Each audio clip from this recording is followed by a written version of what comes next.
New Zealand, the so often forgotten about country in the South Pacific, unfairly cut off from so many world maps, most well known for Peter Jackson's Lord of the Rings and The Hobbit, their world famous rugby team, the All Blacks, and sheep.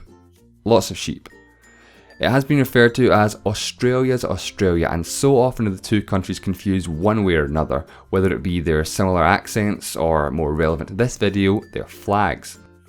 New Zealand's flag has a dark blue background with the Union Jack as its canton and a Southern Cross on the right side, whereas Australia's flag has a dark blue background with the Union Jack as its canton and a Southern Cross on the right side, plus a Commonwealth star on the left side.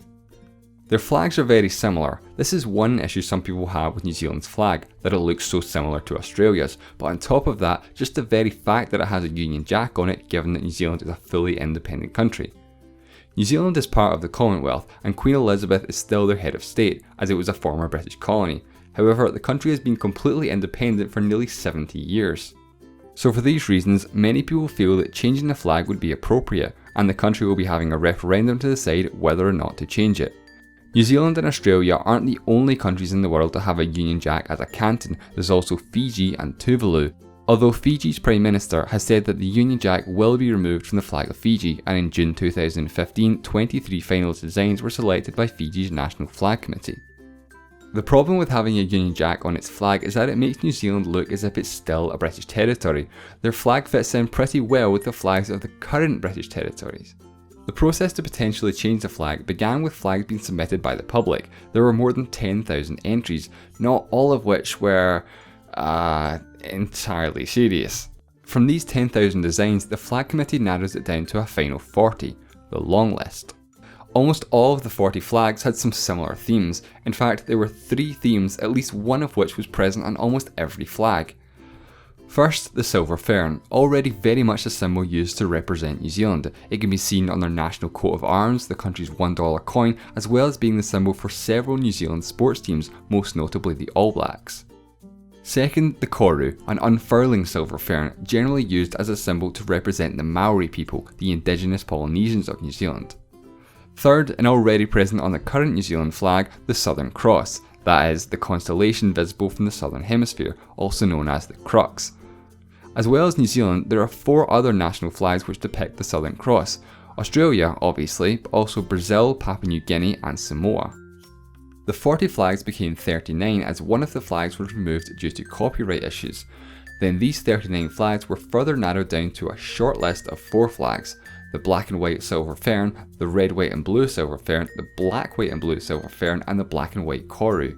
Many people were unhappy with this final 4, given that 3 of the 4 finalists had a silver fern and 2 of them were extremely similar, both of which were designed by the same person in fact. Some people criticised the flag committee for having bias towards the silver fern and tried to push their favourite design. One flag that was very popular among the final 40 but was not included was a flag called Red Peak, one of only 2 flags that did not contain a silver fern, koru or a Southern Cross. An online petition signed by more than 50,000 people and a bill proposed by the Green Party brought about the inclusion of the Red Peak flag as one of the finalists, bringing the total number up to 5. The whole flag referendum was not without its controversies. For one thing, the estimated cost of the referendum was $26 million.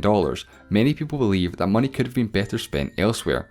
A lot of people think there are far more pressing issues of more importance, like education or healthcare for example. Some have criticised Prime Minister John Key's decision to hold the referendum, calling it a vanity project. The Conservative political party New Zealand First accused him of using the referendum as a distraction from poverty and housing issues. So from this point onwards, it was up to the public. First, a potential new flag needs to be picked. Then, the selected flag must go against the current flag to decide if the people actually want a new flag. This is done by 2 referendums, the first to choose between the 5 potential new designs, which took place between November and December 2015. The second referendum will take place in March 2016. Many people criticised this order of questioning. Many people suggested it should have been the other way around, i.e. first ask people if they actually want a new flag and then pick a new one. The first referendum used a method by which voters can rank their favourite flags in order, a preferential voting system. Preferential voting works like this. Imagine we're trying to find out what's the most popular fruit. There are 5 choices: apple, banana, strawberry, orange or grape.